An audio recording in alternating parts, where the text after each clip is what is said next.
Hello, this is CapCAN Knows, the official podcast of the Capital Area College Access Network. We are excited to engage the community in conversations about college access. I am your host, Jacob Tkachuk, and AmeriCorps Vista serving with CapCAN.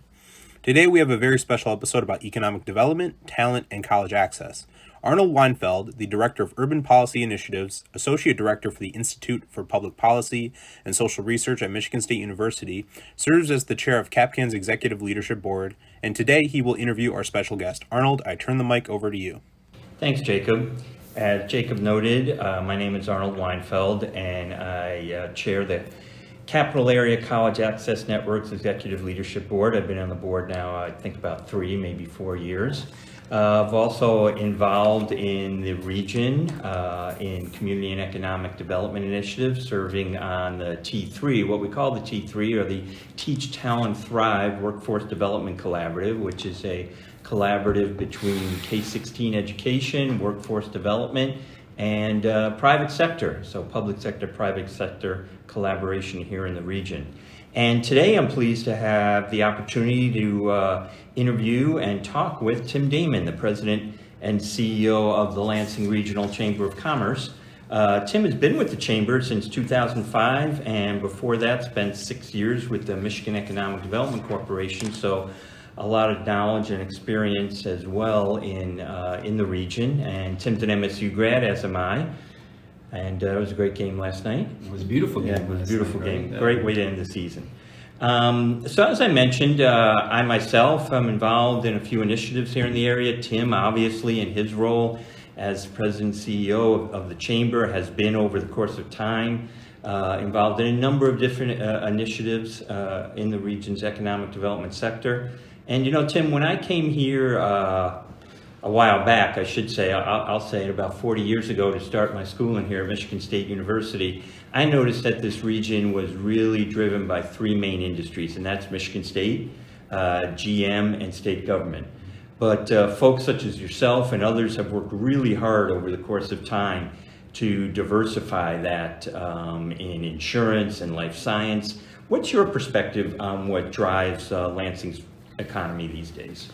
Well, I think, Arnold, as you said, I mean, historically, it has been those 3 industry sectors. And I think at certain points of the time, you heard folks refer to our region as this 3-legged stool, and building around the automotive industry, corporate headquarters, the Oldsmobile here, state government, and MSU. But I think that the region has done a tremendous job, and this probably goes back well over 30 years in beginning a lot of this diversification. And I do maintain today that we have one of the most diverse regions in the state of Michigan right now. And I think you look at those 3 anchor industries that we have and the important role that they continue to play in our region. But when you start looking at it from an entrepreneur standpoint and what's happening now with Michigan State University and the startup activity and opportunities around that, I think you look at this insurance industry, which is continuing to grow as we kind of bill ourselves not only the insurance capital of Michigan, but I would say that we rival other nationally we rival other regions around the country for where we are right now in this insurance and financial services sector. I think we have a growing and emerging IT sector, a lot of it embedded within industry, so embedded within the insurance sector, embedded within healthcare, embedded within manufacturing, but still a very strong IT sector, and then healthcare as well. And you look at the investments that both Sparrow Health System and McLaren Greater Lansing have and continue to make in our region here. So when you start adding all of this up, I think our region continues to grow, it continues to diversify, and we're never going to lose our roots. And I think it would be foolish of us to probably try and move away from that manufacturing base that we have, but we've certainly seen tremendous growth in a lot of other areas. Yeah, you're right. I think that's a great point. You talk about MSU, of course, the Food Product Innovation Center opened a couple of years ago. FRIB, the facility for rare isotope beams, a great opportunity for both research and commercial transfer, we hope. We've got a new lab that just opened over in Meridian Township as well. And you mentioned the insurance industry, and I don't know if our audience knows, but correct me if I'm wrong, I think a study was done a couple of years ago by Anderson Economic Group that showed that we had more people directly employed in insurance industry than in manufacturing in the region. Is that right? It very well could be. If it's a very close, I think, 1-2 in that area. But the insurance industry, I think somewhere, more than 10,000 or close to 10,000 direct employees, and the economic impact in billions of dollars. With where we are right now, and the headquarters to Fortune 500 company auto owners, and I think we have over $300 million investments that have taken place or currently in place here in our region from our insurance and financial services sector. So having diversified the economy, and it's continuing to diversify here in Lansing, and I think that's important for our community and our region to understand this. I like to say that we're no longer a meat and potatoes town, right? We've got other industries here. Let's talk for a moment about the impact on talent now, because it's not just the case anymore as it was, like I said, 40 years ago when I came here, that people could still go from high school into GM and work there, and even with a little bit of additional training, you could go to work in state government.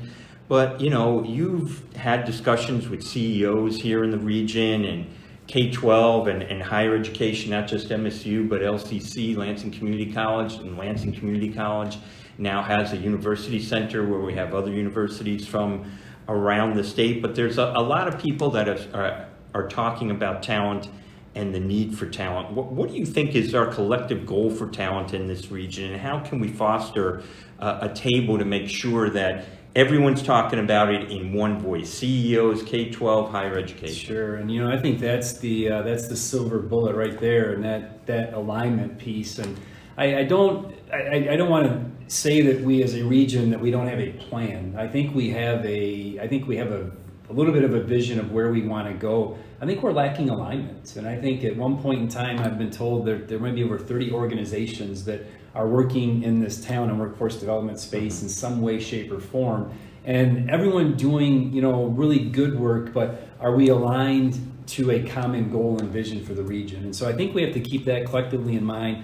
We heard from a CEO from one of our large insurance companies a couple of years ago, and they talked about filling IT positions in another part of the state and trying to fill that same position here in Lansing, that they would fill 25 positions in the other region before they would fill one here in Lansing. So you start digging a little bit on that, and it becomes a little bit of a quality of life issue. And that is, what are we doing here to make our region an attractive place to live with what and how we're going to attract, the talent in. So I think it's not unique to our region. I think it is a national problem right now in the workforce and talent. And it goes back to the rise of the creative class from Richard, Florida, probably 20 years ago, and creating these cool cities, and the people are going to choose where to live, and they will worry about a job, secondarily. And so I think we're living in those times right now. Yeah. So you talked about the alignment and bringing talent in. What can we do here in the region in terms of the relationship between workforce development, private sector, the Chamber and LEAP, for instance, and your members and the K-16 community to build the kinds of systems we need to even develop our own homegrown talent? I mean, it's great to, and you're right, and we've got to create the kind of place that not just will draw talent in, but keep our young people here as well. But so you talk about alignment. What's the status of that relationship between those various factors, and how can we help better build the system? And so I think one of the things that we need to continue to ask, and that is of our employers, as they look out 5 years, what type of jobs are they projecting? Who and what are they looking for? And what and how does that then get communicated back to our workforce development folks, to our education folks as well, to, again, it starts to create a little bit of that alignment in there. And so I think that that's certainly one thing that we need to do. You mentioned, T3, and certainly think that that is an important initiative for us when we kind of start thinking about how do we build that vision out for the region here.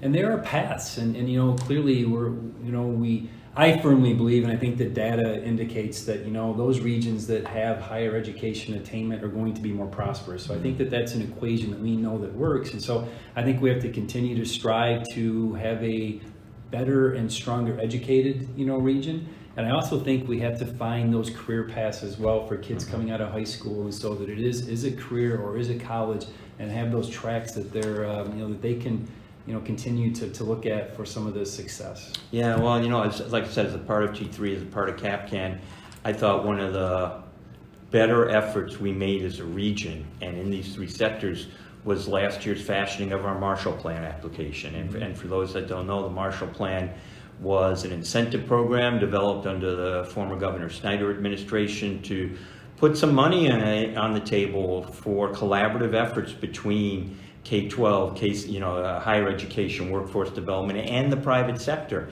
And I really saw a lot of people come together to make that happen. I think one of the good things that we have moving forward is the stable leadership that we have in this region. Yourself and Bob Trezise, for instance, have been here for years now. You guys know the region. You've had an opportunity to work together.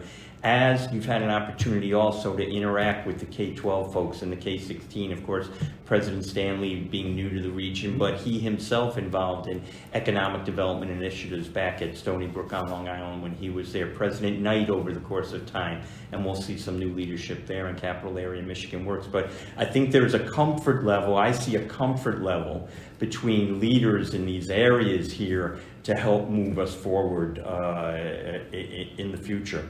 Let me ask you for a minute about business's more direct role. I remember years ago when I was on the Waverly Community School Board, we used to have a program called LAMP, the Lansing Area Manufacturing Partnership, that Waverly participated in, an opportunity for people, for our young students in the junior and senior level in high school to work directly at General Motors and see what this was like. What do you think the role of business should be in working with K-16 to help develop these kinds of talent pathways? Well, they have to be engaged, and that is, that's probably stating the obvious there. But I think when you look at the program you mentioned there, LAMP, I think you look at what the Board of Water and Light has done with their First Step, program where they're bringing high school kids in from the region and allowing them to work in there. And I think they've been doing this long enough now where they have the success stories where a number of individuals coming through the program are now working for the BWL. So I think the apprenticeship programs as well, and I know that there are a number of employers around here that have strong apprenticeship programs. I think Beckham America Products out in Williamston might have one of the best, and as they kind of talk about that getting kids out of high school and they come through here and within 2 or 3 years they've graduated from Lansing Community College with their associate's degree. They're getting hands-on experience with Beckham. They're doing this and all come out of there sort of debt-free, and they're getting paid along the way. So I think the employers have to continue to how they think out of the box. And it's no longer the help wanted ad in the the Sunday Lansing State Journal, and it's going to yield you the results you need. So I think you have to continue to get innovative. We actually brought a group of about 25 HR professionals together last year for a couple roundtables, and one of the direct outcomes from that was a connection between 3 businesses here in our region: Niowave, Neogen, and Emergent Biosolutions. And just in the past month, they hosted a job fair collectively and combined. So would you have thought about that 3 years ago, that you might see 3 somewhat folks who are competing for very similar type of talent coming together, recognizing that they're going to be maybe a little bit stronger if they can kind of demonstrate that there are these types of biotech related jobs and career opportunities here in our region? So again, I think that they have to be engaged, and I think they have to continue to think a little bit differently than the way that they've been thinking, and how they find and how they're finding the people they need to continue to help the company. I like the example that you just mentioned, because I think that is a great example of collaboration within an industry. Some of our insurance folks also have started up some apprenticeship programs. So again, I love the examples you give, because again, it reflected the diversity, the diversification of our economy here in both manufacturing, you mentioned, in life sciences and insurance, and as you noted, companies, CEOs starting to think out of the box about their approaches. And you mentioned the insurance piece of that, and we didn't talk a lot about it, but I think it's been maybe in the last 5 or 6 years where Eaton Risa and Farm Bureau launched the insurance program there, where high school kids are now coming in and spending a day or 2 a week at Farm Bureau, and leaving from there and heading off to Olivet College, which has one of the best insurance programs actually in the country. And so again, we're beginning to see the data now where folks are graduating from there. Lansing Community College has now started an associate's degree program in insurance. And so when you start thinking about that vertical integration within the insurance sector, you're beginning to see that now, right? So you kind of think about the Farm Bureaus and Auto Owners and Jackson Nationals being the OEM here. and you got the supply chain underneath that with Lansing Community College, Olivet, K-12, whether it's Eaton, Risa, Ingham ISD, Lansing School District, and kind of supplying that pipeline of talent as well. That's a long-term solution. And you talk to people now and you hear them say as well, we've solved this problem, 10 years from now, because we're changing maybe some of the policy areas around K-12. We're getting kids career college ready. But at the end of the day today, I need 12 software developers, and where do I find them? And so it's like we're living in the moment here, and that's where our employers, I think, are continuing to struggle today. So that's a great segue into my next question, because we've been talking a lot of positive stuff here, but the fact of the matter is that, I sit at enough tables that every now and then, I hear the business criticism that education isn't giving us the qualified workforce to fill that talent gap. How can we address that in the moment piece? I mean, because a lot of the things you talked about are long-term. That's where, we've talked a lot about it, and you mentioned this several times, and I hear this collaboration, and without that collaboration, without the public-private partnerships, I'm not sure we're going to get there, because again, I'm not sure that today, even as I sit here today, that I could tell you that, Arnold, here are the 5 in-demand jobs for our region. I think we could speculate. We probably could sit down and we could probably guess and probably do it with 75% accuracy. But I think we have to have the folks at the table and better understanding, okay, I am looking for, 10 software developers, and how do we start aligning that with some of the workforce development needs? Because the resources are here. We have a tremendous amount of resource. We've talked about Michigan State University. We talked about Lansing Community College and what they're doing, even with their advanced manufacturing facility at their West Campus here in Lansing. But I think it's how we get that alignment, and that's one of the areas that the chamber and what we're trying to do now, and our board of directors have been very interested in how we do that. Because again, as I have 28 board members sitting on the table, they're dealing with this every day as well as how do we find people. And I remember meeting with one of my board members last year, and we were going through all the great things that our organization was doing, all this economic growth here in the region.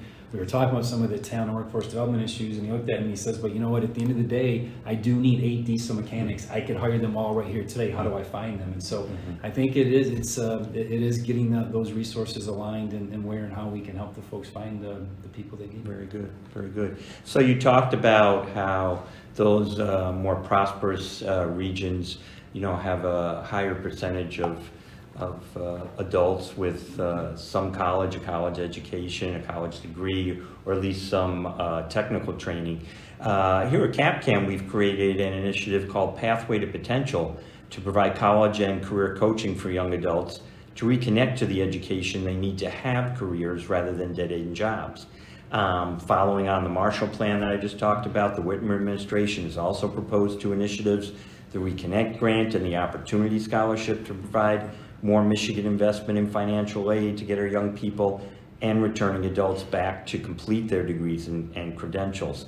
What do you think the business community can do to match or support these initiatives to ensure that young people and those that are continually churned out of the economy in mid-careers have opportunities to engage in new talents?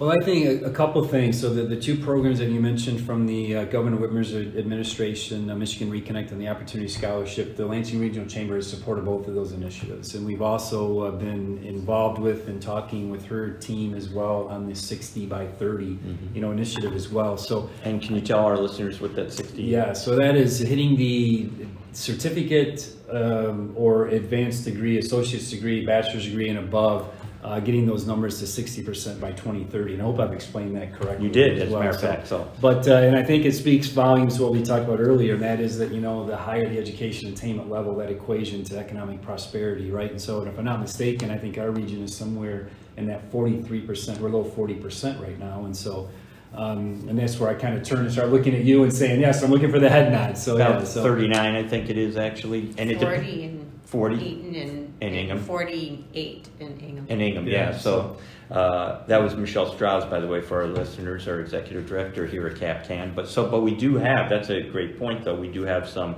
it's an average, so a couple of our counties in this region are a little bit higher than maybe one of the others. So I think that for the employers, I think that what they hear from us, I'm going to go back to our HR roundtable, and one of the things we heard from them was that they certainly are willing to and looking for what the state's going to do to help address some of these, but yet they tell us that the goal line or goal post move almost every year.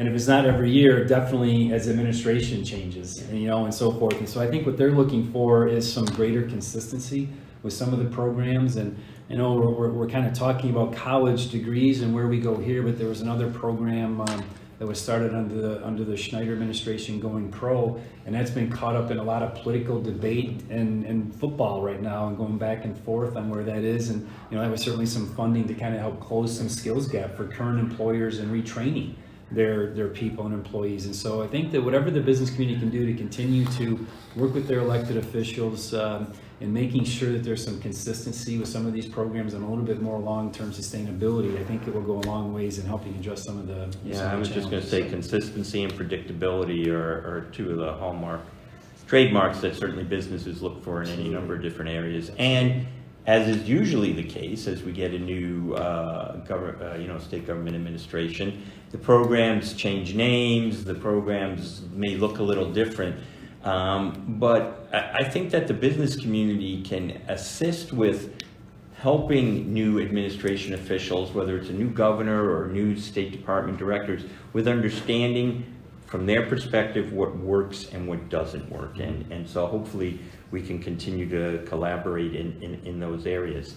Any other thoughts you want to impart on our listeners about where you think we're headed here in the Lansing region in the future? I look at where we are today. I was born and raised here in Lansing and graduated from Michigan State University. So I've seen this region, the dynamics of where and how we've evolved. And I can certainly remember as a young child, being downtown Lansing and doing all of your back to school shopping in downtown Lansing, to seeing the downtown just really somewhat just, fade away to where we are today in this urban core revitalization. There's so much talk about Michigan Avenue. We talk about these microeconomies, and you mentioned two of them right in introducing the program here with state government and Michigan State University. And you look at Michigan Avenue, it connects these microeconomies we have, and that is state government, the private sector, and higher ed, and they converge on Michigan Avenue. So the importance of that corridor and continuing to connect downtown Lansing to Michigan State University to East Lansing, I think is critically important. I think the 127 corridor too, when you look at this and stretching from Mason with Dark Container and what they're doing and continuing to invest well over $100 million in the last 4 to 5 years in economic expansion there, through the new healthcare system being built, the $500 million and growing investment from McLaren Greater Lansing to a $500 million ag processing facility in St. John's. You think about that 127 corridor is becoming a very vital piece for our region, and intersecting in the middle of that is Michigan Avenue. So we kind of see that urban core is continuing to build out, so we're excited about it. Amazon just recently made an announcement of coming here. Another Fortune 500 company, Wayfair, relocating a pretty significant investment here in a call center as well. And so the region is continuing, I think, to gain some national momentum, national attraction, and it's not the Lansing where we were 30 years ago, and I say that's a good thing. We're continuing to grow and diversify, and I'm going to wrap up by saying, when we think about talent, Arnold, and here's the power of the university, and that is we attracted Arnold Weinfeld to Michigan State University from out of the state, and we kept you here. Yes. So what are we doing to continue to do more of that? And I think that's where we lose sight sometimes with the power of the university. We sometimes think of that university as being an employer, and we don't think of it maybe as being this economic driver and economic engine for business investment and talent and workforce development. Well, maybe at some point in time we can have another conversation on anchor institutions and the role of institutions such as Michigan State University, the role that they can play on a continual basis in moving the region's economy forward. But and we can go on, because you mentioned something that I hadn't mentioned, that is the ag processing industry. And the 127 corridor, and certainly microeconomies like ag processing up in the St. John's area, and then even in along M21 up there. So this region does continue to diversify, and I appreciate the work that you do and the work that your members do to keep the ball rolling. Thanks for being with us today. Yeah, I appreciate the opportunity. Thank you. Absolutely. So Jake, that's our program for today. Well, that is all the time that we have for today. I want to thank Arnold for hosting this special episode of the CapCAN Knows podcast, and I want to thank you, Tim Daman, for coming on the podcast to chat with us today as well. For more information on CapCAN, please be sure to follow us on Facebook, Twitter, or Instagram. The links will be in the video description below, or visit our website at capcan.org. Thank you all for listening to us today, and we will see you again very soon.